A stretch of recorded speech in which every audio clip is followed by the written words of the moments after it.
अकेला इस शहर में जाने वाला है रात में और दोपहर में।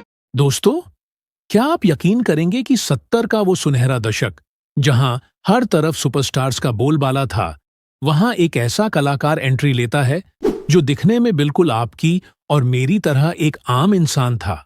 एक ऐसा साधारण चेहरा जिसने बेहद ही कम समय में उस दौर के बड़े बड़े सितारों के सिंहासन को ही हिला दिया था और उनकी रातों की नींद उड़ा दी थी।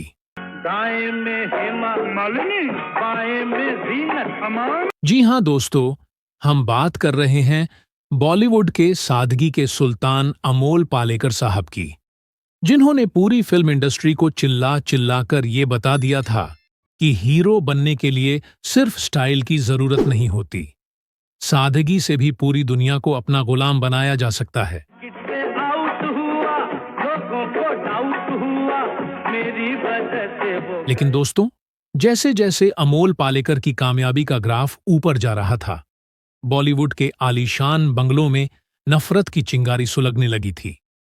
क्या आपको पता है कि इस मासूम से दिखने वाले एक्टर से उस दौर के महानायक और सुपरस्टार्स इस कदर जलने लगे थे कि उन्हें बर्बाद करने की साजिशें रचने लगे थे? आखिर क्यों एक साधारण सा इंसान इन बड़े सितारों की आंखों का कांटा बन गया था? और क्यों तंग आकर ये कलाकार खुद ही गुमनामी की दुनिया में ऐसा चला गया कि वापस कभी आया ही नहीं? एक बात कहूं अगर मानो तुम। ओ जाने मन तेरे दो नयन चोरी चोरी ले। जी हां दोस्तों, अब पर्दा उठेगा उस कड़वे सच से जिसे सालों से दबाया जा रहा है, जिसके बारे में कोई बात नहीं करता। पर आज बॉलीवुड बायो टाइम के इस खास वीडियो में हम आपको उस सच से रूबरू कराएंगे। आप बस हमारे साथ वीडियो के आखिर तक बने रहिए। और राजेश खन्ना के साथ क्या हुआ था?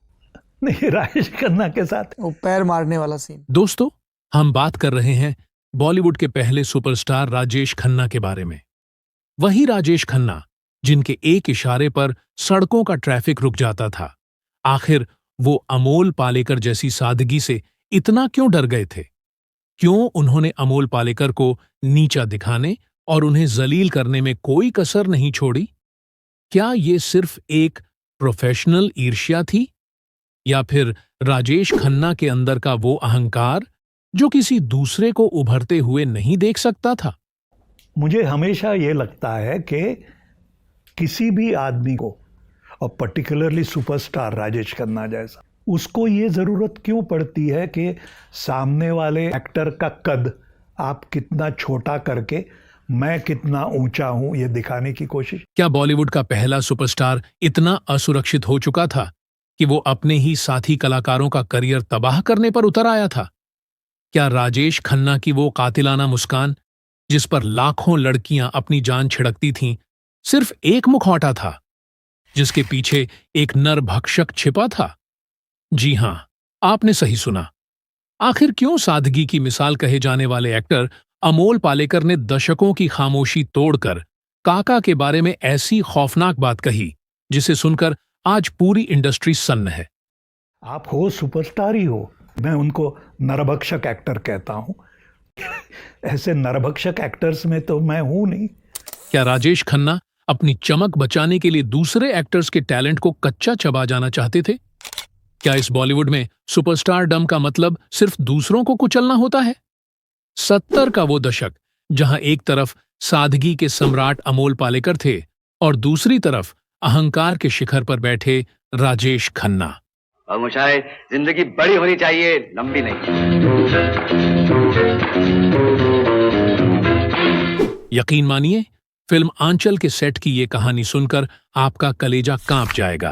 कल्पना कीजिए 70 के दशक के उस दौर की, जहां चारों तरफ डिस्को लाइट थी, हीरो बेल बॉटम पहनकर हवा में मुक्के लहरा रहे थे और हर तरफ चीख पुकार और मार धाड़ का शोर था।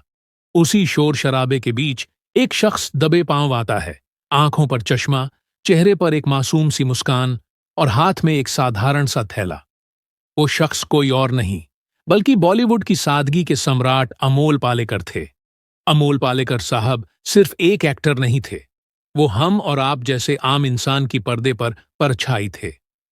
जब वो रजनीगंधा में अपनी प्रेमिका के लिए फूल लाते थे या छोटी सी बात में अपनी झिझक को दूर करने की कोशिश करते थे, तो सिनेमा हॉल में बैठा हर लड़का यही सोचता था कि अरे, ये तो मेरी कहानी है। उनकी अदाकारी में कोई मिलावट नहीं थी। जहां अमिताभ बच्चन का गुस्सा और राजेश खन्ना का स्टाइल दुनिया को दीवाना बना रहा था, वहीं अमोल पालेकर ने बिना चिल्लाए, बिना शर्ट उतारे और बिना भारी भरकम डायलॉग बोले पूरी दुनिया को अपना मुरीद बना लिया था।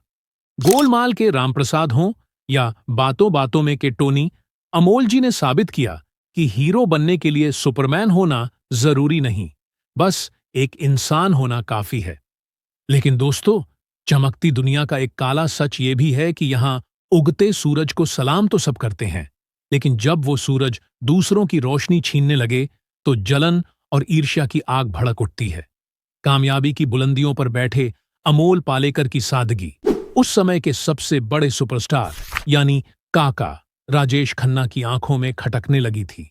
राजेश खन्ना, जिन्हें देखने के लिए सड़कों पर लड़कियां अपनी गाड़ियां रोक दिया करती थीं, उन्हें शायद ये बर्दाश्त नहीं हुआ कि एक बिना स्टाइल वाला आम इंसान उनकी गद्दी को चुनौती दे रहा है। राजेश खन्ना को लगने लगा था कि अमोल पालेकर की नेचुरल एक्टिंग उनके खुद के सुपरस्टारडम को पुराना और फीका साबित कर रही है। और इसी टकराव का नतीजा था वो खौफनाक किस्सा, जिसका खुलासा सालों बाद खुद अमोल पालेकर साहब ने किया है। साल 1980 में फिल्म आई आंचल। इस फिल्म के सेट पर माहौल ऐसा था जैसे किसी ने बारूद बिछा दिया हो। राजेश खन्ना, जो खुद को बॉलीवुड का खुदा समझते थे, वो सेट पर अपनी मनमानी करने के लिए मशहूर थे।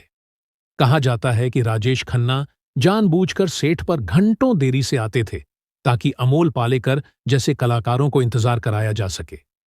ये सिर्फ देरी नहीं थी, बल्कि एक सोची समझी मनोवैज्ञानिक जंग थी। अमोल पालेकर ने खुलासा किया कि राजेश खन्ना सेट पर अपने से छोटे एक्टर्स को नीचा दिखाने का कोई मौका नहीं छोड़ते थे। अगर कैमरे का फोकस अमोल जी पर ज्यादा होता तो राजेश खन्ना बेचैन हो जाते थे। वो डायरेक्टर पर दबाव बनाते थे कि अमोल पालेकर के सीन छोटे किए जाएं या उन्हें पूरी तरह काट दिया जाए। काका को लगता था कि सेट पर सूरज सिर्फ वो हैं और बाकी सब सिर्फ उनकी परछाई। हाल ही में लल्लन टॉप को दिए एक इंटरव्यू में अमोल पालेकर ने राजेश खन्ना के उस चेहरे से नकाब हटाया है, जिसे सुनकर बॉलीवुड गलियारे सन्न रह गए। उन्होंने राजेश खन्ना को सरेआम नरभक्षक कहकर पुकारा। अमोल जी का कहना था कि राजेश खन्ना के अंदर दूसरों को छोटा दिखाने की एक भूख थी। वो अपने सामने वाले कलाकार के टैलेंट को जैसे कच्चा चबा जाना चाहते हों। अमोल पालेकर ने बड़ी बेबाकी से कहा, राजेश खन्ना को लगता था कि दूसरों का अपमान करके वो और बड़े सुपरस्टार बन जाएंगे, लेकिन सुपरस्टारडम दूसरों के अपमान से नहीं, बल्कि सबके सम्मान से बनता है। अमोल जी ने बताया कि राजेश खन्ना को ये असुरक्षा यानी कि इनसिक्योरिटी इतनी ज्यादा थी कि वो सेट पर सरेआम को एक्टर्स का अपमान कर देते थे, जो किसी भी कलाकार के लिए बहुत दुखद था। लेकिन अमोल पालेकर साहब भी वो फौलाद थे जो सादगी की चादर ओढ़े हुए थे। उन्होंने न तो अपना आपा खोया और न ही राजेश खन्ना के अहंकार के आगे घुटने टेके। उन्होंने अपनी अदाकारी से साबित कर दिया कि सादगी कभी भी दिखावे के आगे नहीं झुकती। मुझे आलू का ही पराठा खिलाइए। सिर्फ आलू का पराठा क्यों बेटा? मैं तुम्हें कलकत्ते का राज भोग खिलाऊंगा। अरे बेटा, नहीं खाओगे तो ताकत कैसे आएगी, और ताकत नहीं होगी तो पुलिस की मार कैसे सहोगे बेटा? मैं तो उनके सामने चूं तक नहीं कर रहा था। मेरे कोई डायलॉग नहीं है, कुछ नहीं है। फिर आपको क्यों ज़रूरत पड़ती है कि ये एक्टर मुझसे कितना छोटा है, ये दुनिया को मैं दिखा दूं। पर्दे पर हमेशा मुस्कुराते दिखने वाले अमोल पालेकर की निजी जिंदगी किसी फिल्म से कम नहीं रही। सादगी के इस बादशाह ने अपनी जिंदगी में 2 शादियां कीं। उनकी पहली पत्नी का नाम चित्रा था। दोनों का रिश्ता काफी समय तक चला, लेकिन फिर जिंदगी ने ऐसी करवट ली कि इनकी राहें जुदा हो गईं। इसके बाद अमोल जी की जिंदगी में आईं संध्या गोखले। दिलचस्प बात यह है कि संध्या जी न सिर्फ उनकी जीवन संगिनी बनी, बल्कि उनके निर्देशन के सफर में उनकी सबसे बड़ी ताकत भी बनी। अमोल साहब की दोनों शादियों और उनके फैसलों ने उस दौर में काफी सुर्खियां बटोरी थीं, लेकिन उन्होंने हमेशा अपनी सादगी और गरिमा को बनाए रखा। अब सवाल ये उठता है कि 2026 की इस दहलीज पर 80 साल से ज्यादा की उम्र में गोलमाल का ये हीरो आज कहाँ है? दोस्तों, आज भी अमोल पालेकर साहब अपनी उसी पुरानी सादगी के साथ पुणे में अपना जीवन बिता रहे हैं। हालांकि वो अब फिल्मों के शोर शराबे से दूर रहते हैं, लेकिन उनकी कला के प्रति दीवानगी आज भी कम नहीं हुई है। आजकल वो अभिनय से ज्यादा पेंटिंग और थिएटर में अपना वक्त बिता रहे हैं।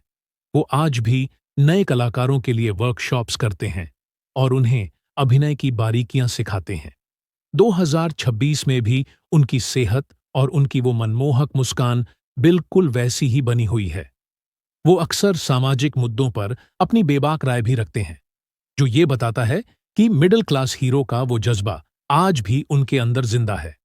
1970 के दशक में अमोल पालेकर की अपनी एक अलग ही धमक थी। वो बहुत सोच समझकर फिल्में चुनते थे।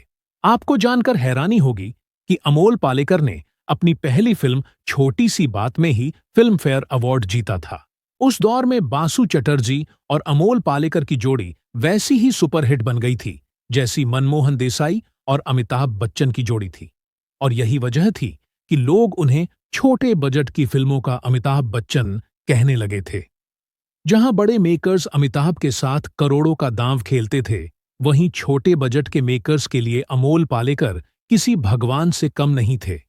उन्होंने चितचोर, मेरी बीवी की शादी, गोलमाल, नरम गरम और श्रीमान श्रीमती जैसी कई यादगार फिल्में दीं। फिल्म गोलमाल में राम प्रसाद शर्मा और लक्ष्मण प्रसाद शर्मा के डबल रोल में उन्होंने लोगों को हंसते हंसते लौटपोट कर दिया था। इस फिल्म के लिए उन्हें फिल्म फेयर बेस्ट एक्टर के अवार्ड से नवाजा गया था। दिलचस्प बात यह है कि उस दौर में उनके सबसे करीबी दोस्तों में महानायक अमिताभ बच्चन भी शामिल थे। यही वजह थी कि उनकी कई फिल्मों में अमिताभ बच्चन का एक छोटा सा सीन या कैमियो जरूर होता था। सिर्फ एक्टिंग ही नहीं, अमोल साहब बतौर निर्माता और निर्देशक भी बहुत सक्रिय रहे। उन्होंने थोड़ा सा रूमानी हो जाए और शाहरुख खान स्टारर पहेली जैसी बेहतरीन फिल्में बनाईं, जो उनकी अद्भुत क्रिएटिविटी का सबूत भी हैं। जैसा कि आप जानते हैं कि अमोल पालेकर जी पर हमारी पिछली वीडियो को आप लोगों ने बेशुमार प्यार दिया था। अगर अब तक आपने वो किस्सा नहीं देखा तो यकीन मानिए आप बहुत कुछ मिस कर रहे हैं। उसे एक बार जरूर देख लें। पर अब सवाल ये उठता है कि क्या राजेश खन्ना जैसे दिग्गज सुपरस्टार को अमोल पालेकर के साथ ऐसा बर्ताव शोभा देता था? राजेश खन्ना साहब की कामयाबी और उनके स्टारडम का लोहा तो पूरी दुनिया मानती है, लेकिन उनके व्यक्तित्व का ये अनसुना और हैरान कर देने वाला पहलू वाकई दंग कर देने वाला है। हमारा मकसद किसी भी कलाकार की छवि को ठेस पहुंचाना नहीं है। राजेश खन्ना जी कल भी हमारे पसंदीदा थे और आज भी हैं, लेकिन सच को सामने लाना भी जरूरी है। आखिर सच तो सच ही होता है। अब इस पूरे विवाद पर आपकी क्या राय है? क्या सुपरस्टार का वह रवैया सही था या गलत? अपनी बेबाक राय नीचे कमेंट बॉक्स में जरूर लिखें और अपनी हाजिरी लगाएं। वीडियो पसंद आई हो तो इसे अपने दोस्तों के साथ शेयर करें और फिल्मी गलियारों की ऐसी ही छटपटी और अनसुनी कहानियों के लिए हमारे चैनल बॉलीवुड बायो टाइम को सब्सक्राइब करना बिल्कुल ना भूलें। धन्यवाद।